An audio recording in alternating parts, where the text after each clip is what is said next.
Here, have a seat, Juliana. Welcome to Making Music. My name is Dan Aronie, and I'll be your host this week for the show, actually for the next 2 weeks.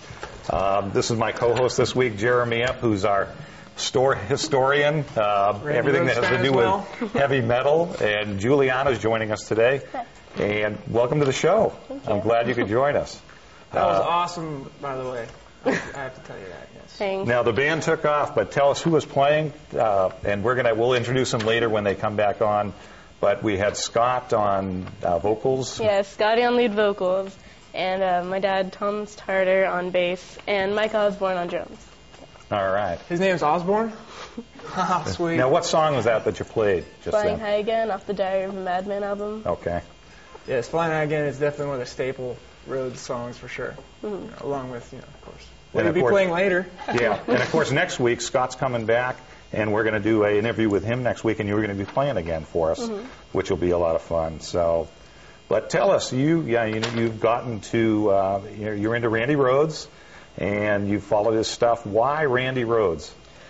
I really don't know. Like, when I first started playing, my dad had this metal book. It was, like, famous riffs. And there was, like, a bunch of stuff in it. There was, Master of Puppets and everything, but for some reason, the first thing I learned was the intro to Crazy Train, and I wanted to know who the guitar player was on it. And that's the song we're going to be playing later on when we leave today, too. Yeah.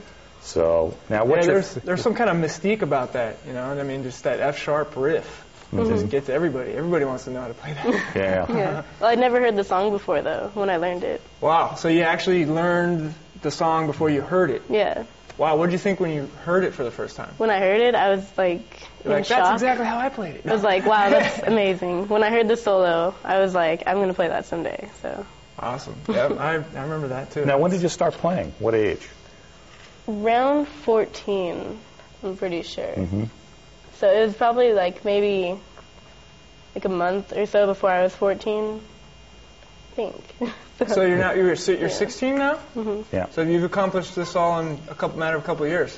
Yes, so. That's awesome. Very good. And what high school do you go to? I go to Lynbrook. Okay. Yeah. Now, and I know you're taking lessons from Rockin as well, that you've been taking. Now, how long have you been taking with him?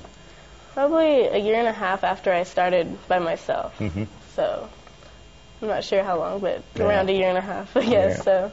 Now, what's your favorite song that you play? That my band plays? Yeah, that your band plays.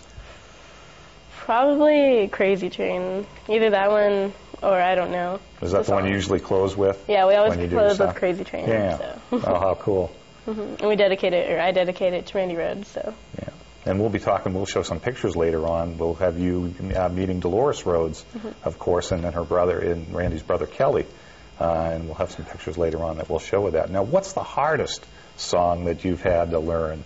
What do you think is the hardest? Is it something that you play live or something you haven't played live yet? Flying High Again? Yeah, just the hardest song for you. Like the Diary of a hardest Madman song. or any of those songs? You ever try those? Yeah, probably actually Mr. Crowley's really hard. Mr. Crowley, yeah. I haven't played that one live, but we tried it once, and then we went through a lot of changes, so it kind of got lost, but it's pretty hard. Yeah, that's the two solos and then the whole, that's a cool song.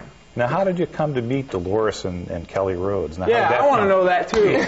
Come on. Well, we were looking, my mom was looking at something, and she saw the sign for Musonia.